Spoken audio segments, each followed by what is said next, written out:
जैसे कि आप जानते हैं कि पिछले टॉपिक में हमने पिच एंड क्वालिटी में फ़र्क को बयान किया। अब नेक्स्ट हमारा टॉपिक है इंटेंसिटी ऑफ साउंड। अब इसका क्वेश्चन कैसे आता है, what is meant by intensity of sound, derive a relation for sound intensity level. तो सबसे पहले आपको पता होना चाहिए कि इंटेंसिटी ऑफ साउंड होती क्या चीज़ है।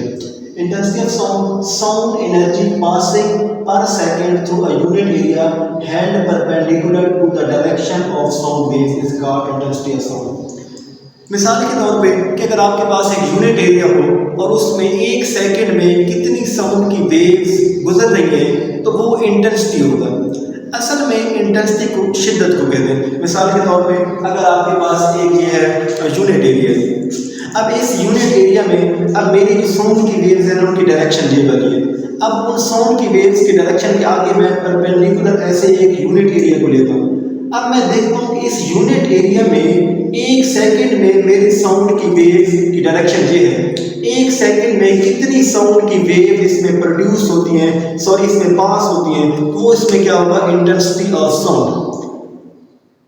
Sound energy passing per second, कि साउंड की जो एनर्जी की वेव्स है एक सेकंड में इस यूनिट एरिया में से कितनी गुजरती हैं उसको हम क्या कहते हैं, इंटेंसिटी ऑफ साउंड। मिसाल के तौर पे अगर आप एग्जांपल लें कि अगर आपके पास ये एक डोर है, इस डोर में से हम कहें कि इस एक सेकंड में कितने आदमी गुजर सकते हैं तो वो इंटेंसिटी ऑफ मैन होगा कि कितने उसमें गुजर सकते हैं। अब इंटेंसिटी ऑफ साउंड के लिए मैं क्या कहूँगा, कोई भी यूनिट एरिया लें उसमें से एक सेकंड के लिए कितनी साउंड की वेव्स पास हो सकती हैं उसको इंटेंसिटी ऑफ साउंड कहते हैं। अब आपके पास जो इंटेंसिटी ऑफ साउंड है ना वो डिपेंड किस पे कर रहा है, एम्पलीट्यूड पे कर रहा है। मिसाल के तौर पर जितना ज्यादा एम्पलीट्यूड होगा उतना आपके पास इंटेंसिटी ऑफ साउंड ज्यादा होगी। अब इसका यूनिट है WL-2 है इसका यूनिट। अब नेक्स्ट हमारा जो मेन टॉपिक है और जो इम्पोर्टेंट टॉपिक है लॉन्ग क्वेश्चन के हिसाब से वो है sound intensity level. Sound intensity level, human ear response to the intensities ranging from 10-12 to more than 1 WL-2 which is known to be painful। अब आपका जो कान है ना, ये ह्यूमन ईयर है, वो एक हद तक सुन सकता है। अब एक हद तक फेंट आवाज है, बिल्कुल मध्यम आवाज भी नहीं सुन सकता, बिल्कुल ज्यादा भी नहीं सुन सकता।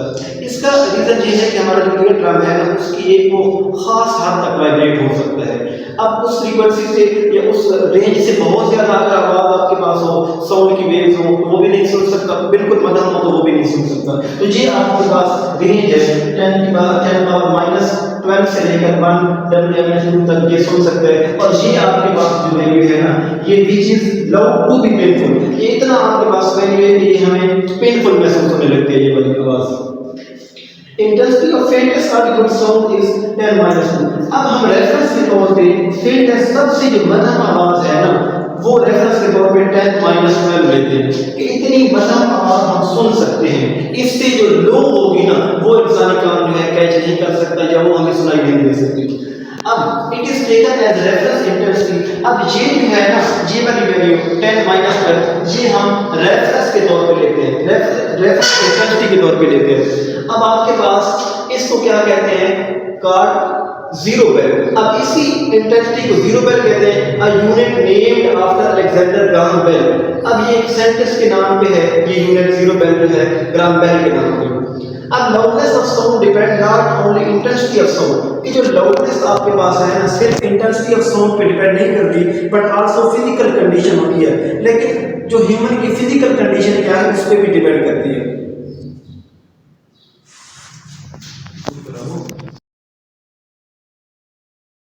अब हम देखते हैं कि हम इंटेंसिटी ऑफ साउंड जो है या साउंड इंटेंसिटी लेवल की जो आपके पास इक्वेशन है वो हम कैसे डिराइव कर सकते हैं। The loudness of sound is directly proportional to the logarithm of intensity. कि आपके पास ये जो आपका अलेक्जेंडर ग्राहम बेल था उसने क्या रूल किया था कि आपके पास जो लाउडनेस है ना वो किसके डायरेक्टली प्रोपोर्शनल होगा, लोगरिथम ऑफ इंटेंसिटी के। अब जब भी ये प्रोपोर्शन हटाएंगे तो आपके पास इक्वल का साइन आता है और के आपके पास एक कांस्टेंट के तौर पे आता है। आपके पास ये जो है इक्वेशन आता है। अब के आपके पास क्या है, के आपके पास एक कांस्टेंट है और हम L not be the loudness of faintest audible sound of intensity I naught. अब हम ये रिलेशन डिराइव करते हैं कि अगर L नॉट आपके पास loudness of faintest audible sound, L naught का क्या मतलब है, सबसे मध्यम तरीन आपके पास लाउडनेस और हम कहा कि कोई भी वैल्यू है हमने यहाँ पे L नॉट रख दिया। इसी तरीके से L नॉट की जो इंटेंसिटी हो ना वो I नॉट होगी। एल आपके पास क्या है, loudness of the unknown sound of intensity I। अब हमारे पास जो है ना एल जो है ना कोई भी हमने कहा फेड साउंड है या कोई भी मध्यम तरीन जो साउंड है ना उसकी हम लाउडनेस को एल नॉट कह देते हैं और उस मध्यम तरीन की जो इंटेंसिटी होगी ना वो I नॉट होगी।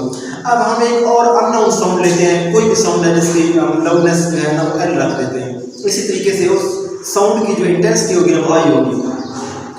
अब हमारे पास जब ये वाली इक्वेशन थी ये किसकी थी कि कोई भी अननोन एल आपके पास लाउडनेस है और इंटेंसिटी I है। अब हम इसको किस में कन्वर्ट कर रहे हैं कि जो आपके पास एल नॉट है ना लाउडनेस हो और इंटेंसिटी जो हो I नॉट हो, तो हम इस इक्वेशन को एल की जगह पे लाउडनेस फेंटेस्ट लाउडनेस कर देते हैं एल नॉट के लॉग और I इंटेंसिटी को हम किस में कन्वर्ट कर देते हैं, faintest Audible intensity I not में कन्वर्ट कर देते हैं और इसको इक्वेशन नंबर 2 कह देते हैं। अब नेक्स्ट हम क्या करते हैं, इक्वेशन नंबर 1 को इक्वेशन नंबर 2 में से माइनस कर देते हैं। माइनस कैसे करना है कि आपके पास जो राइट हैंड साइड होगी वो राइट हैंड साइड में से माइनस हो जाएगी और जो लेफ्ट हैंड साइड होगी वो लेफ्ट हैंड साइड में से माइनस हो जाएगी। अब L minus L naught is equal to के log I minus k log I naught. अब आप देख सकते हैं कि जो इक्वेशन के जो है ना दोनों टर्म्स में है ये कांस्टेंट है, तो इन दोनों के कॉमन ले लेंगे और अंदर क्या बच जाएगा log I minus log I naught. अब हमने यूनिट नंबर 9 मैथ में यूनिट नंबर 3 में लॉगरिथम के रूल्स पढ़े हैं कि log A minus log B हो तो वो किसके बराबर होता है, log A divided by log B। इसी तरीके से log I minus log I not बराबर होगा log I over I naught. अब ये जो है ना ये क्या है, डिफरेंस है, ये किस में डिफरेंस है, एल आपके पास क्या था लाउडनेस ऑफ अननोन साउंड कि कोई अननोन साउंड है उसका ये जो है ना लाउडनेस है। एल नॉट आपके पास क्या था लाउडनेस ऑफ फेंटेस्ट साउंड और जे अननोन है अननोन साउंड। तो इन दोनों का जो डिफरेंस आया वो इज इक्वल टू के log I over I not. Difference between loudness of unknown sound and loudness of faintest sound Audible sound is called intensity level. यही जो डिफरेंस है ना लाउडनेस ऑफ अननोन साउंड का और faintest loudness का, इसी difference को आप लोग कहते हैं intensity level sound intensity level of unknown sound. ये आपके पास इंटेंसिटी लेवल है जो हमने हमारा जो टॉपिक था। अब L माइनस एल नॉट की जगह पे हम क्या लिख देते हैं इंटेंसिटी लेवल, क्यों, क्योंकि ये जो डिफरेंस था ना इसी डिफरेंस को हम कहते हैं intensity level is equal to के log I over I naught.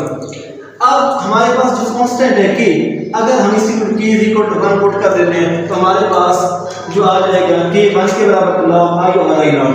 अब हम अगर यहाँ पे I ओवर I नॉट है, अब जो यूनिट है इंटेंसिटी लेवल का कि हम उसको किस में फाइंड करते हैं, किस में मैयत करते हैं, तो हमारे पास जो यूनिट है वो एक बेल है, बेल यूनिट है।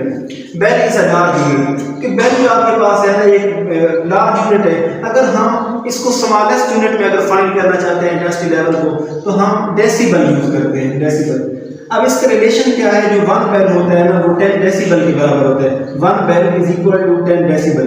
अब intensity level is equal to इस 1 बेल की जगह पे हम यूज कर देते हैं 10 dB और 10 को पहले लिख देते हैं और dB को बाद में। तो ये आपके पास फाइनल इक्वेशन आ गई, intensity level is equal to 10 log I over I not.